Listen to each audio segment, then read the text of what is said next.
باپ اپنی ذمہ داری اپنی بیٹی کی ذمہ داری نبھائے. باپ کی ذمہ داری ہے کہ اپنی بیٹی گھر سے جاتی ہے, دن بھر رہتی ہے, کہاں جاتی ہے, کیا کرتی ہے, پردے میں ہے یا نہیں, یہ ساری چیزیں باپ کی ذمہ داری ہے. بیوی شوہر کی ذمہ داری یہ ہے کہ بیوی گھر سے نکلتی ہے, کس کے ساتھ بات کرتی ہے, کہاں جاتی ہے, کہاں ٹھہرتی ہے, کس دکان میں جاتی ہے تو کس کے ساتھ بات کرتی ہے, باہر جاتی ہے یعنی کھیتوں کے اندر جاتی ہے کہ کیا کرتی ہے. یہ ساری چیزیں شوہر کی ذمہ داری ہے. اور ذمہ داری کے بارے میں کل قیامت کے دن اللہ تبارک و تعالی سوال کرے گا, کلکم راع و کلکم مسئول عن رعیتہ. اس دن تیار رہے میرے بھائیوں. بسم اللہ الرحمن الرحیم. ادع إلى سبيل ربك بالحكمة والموعظة الحسنة وجادلهم بالتي هي أحسن. تمام قسم کی تعریف و توصیف, کبریائی و بڑائی, ایکتائی, تنہائی, بادشاہی, شہنشاہی اس وحدہ لا شریک لہ کے لیے ہے, جس نے ہم بنین و انسان کو اس روئے زمین کے اندر پیدا کیا, اور پیدا کرنے کے بعد یوں ہی بیکار بے بس چرندوں پرندوں کی طرح نہیں چھوڑا, بلکہ ہمیں سیدھا راستہ دکھانے کے لیے انگنت نبیوں کو اس روئے زمین کے اندر پیدا کیے. انہی میں سے ہمارے آخری نبی جناب محمد رسول اللہ صلی اللہ علیہ وسلم, جس کے ہم امتی ہیں.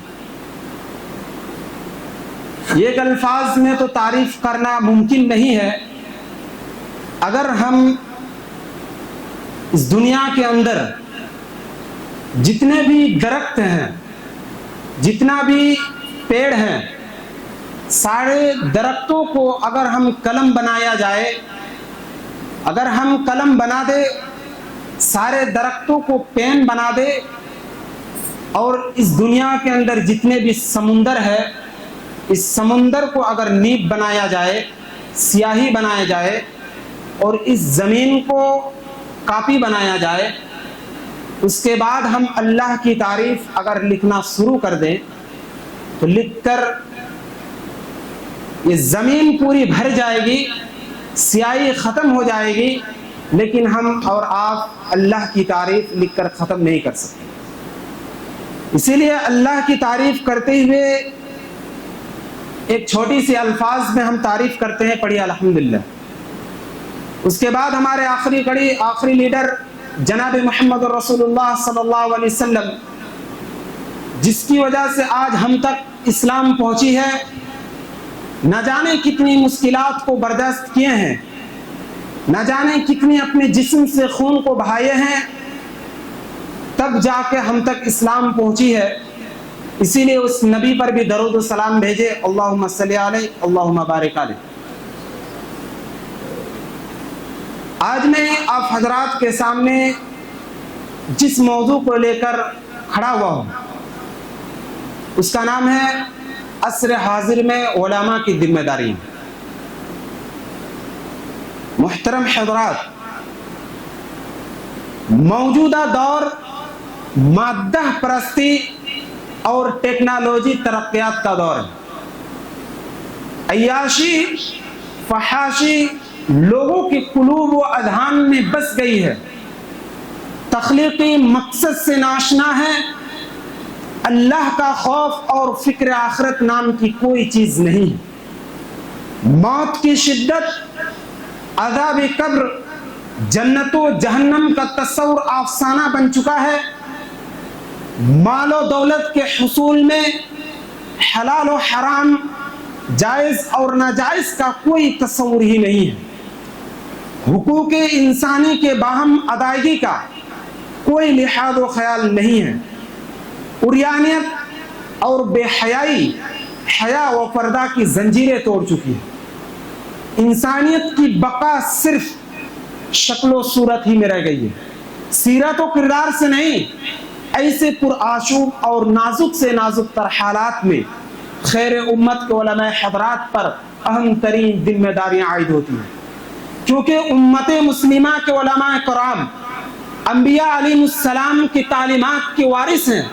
یوں تو امت مسلمہ کے تمام افراد خواہ مرد ہو یا عورت کے بارے میں اللہ تبارک و تعالیٰ کا ارشاد ہے اخرجت للناس، یعنی امت مسلمہ کے وجود کا مقصد ہی لوگوں کو فائدہ پہنچانا ہے. محترم حضرات، آخری نبی محسن انسانیت محمد صلی اللہ علیہ وسلم کی بعثت کے 3 اہم مقاصد و اہداف اللہ تبارک و تعالی نے سورہ جمعہ میں فرمایا ہے. نمبر 1، لوگوں پر قرآنی آیات کی تلاوت کرنی. نمبر 2، لوگوں کے قلوب و اذہان اور برائیوں سے انسانی معاشرہ و خاندان کا تزکیہ کرنا. نمبر 3، کتاب اللہ اور سنت رسول کی تعلیم دینا. قرآن آیات اور تعلیمات نبوی کا بیش قیمت ذخیرہ علماء امت کے پاس اصلی صورت میں محفوظ ہے، جس میں مخلوق کو خالق کے ارض و سما کے ساتھ جوڑنے، انسانی تخلیق کے مقصد بتانے، گناہوں اور برائیوں کے احساس دلانے، دنیا و آخرت میں اللہ کے عذاب سے بچنے اور دونوں عالم میں اللہ کی رحمت کا مستحق بننے کی واضح تعلیمات موجود ہیں. نیز دعوت اللہ کے طریقے بیان کیے گئے ہیں اور دعوت و ارشاد کے مؤثر ہونے کا فلسفہ بتایا گیا ہے. اٹھائیے قرآن، اللہ تبارک و تعالی کیا ارشاد فرماتا ہے؟ ادعو الی سبیل ربک بالحکمت والموعظۃ الحسنہ وجادلہم باللتی ہی احسن، یعنی اپنے رب کی راہ کی طرف لوگوں کو دعوت دو علم اور اچھی نصیحت کے ذریعہ، اور لوگوں سے بحث و مباحثہ کرو اچھے طریقے سے. آیت مذکورہ میں دعوت و ارشاد کے 3 طریقے اور 3 اصول بیان کیے گئے: کتاب و سنت کی تعلیم، اچھی نصیحت اور احسن طریقے سے بحث و مباحثہ. لوگوں کے مزاج اور ذوق کے مطابق حسب ضرورت ان طریقوں اور اصولوں کو اختیار کیا جائے. محترم حضرات، انسانیت کا خیر خواہ علماء اسلام کی دعوت و تبلیغ مؤثر بننے کے لیے ضروری ہے کہ دل میں خلوص و للہیت کا جذبہ ہو، ریا اور شہرت کی نیت نہ ہو، اور دعوتی امور کا خود عامل و حامل ہو، کیونکہ قول و عمل میں عدم و موافقت اللہ ذوالجلال کو نہایت ہی ناپسند ہے. جیسا کہ اللہ تبارک و تعالیٰ کا فرمان ہے اخرجت للناس، یعنی امت مسلمہ کے وجود کا مقصد ہی لوگوں کو فائدہ پہنچانا ہے. محترم حضرات، ان تمام حالات اور واقعات سے بات واضح ہوتی ہے کہ آج ہمارے اندر کتنی کمزوریاں ہیں، ہمارے اندر کتنی برائیاں ہیں، ہمارے اندر، ہمارے ماں اور بہنوں کے اندر پردے کے معاملے میں کتنی غفلتی ہے. یہ سب ہم اور آپ جانتے ہیں. آج شاید کہ میری بات سمجھ میں نہ آئے کیونکہ میری اردو تھوڑی آج ہارڈ ہے، لیکن میں سمجھتا ہوں کہ آپ حضرات کے سامنے آسان اردو، آسان لفظ کا استعمال کرو. ایک بات سمجھ لیجئے، ہمارے سوسائٹی کے اندر علماء اکرام کی بہت ہی کمی ہے جس ماحول میں ہم اور آپ جیتے ہیں.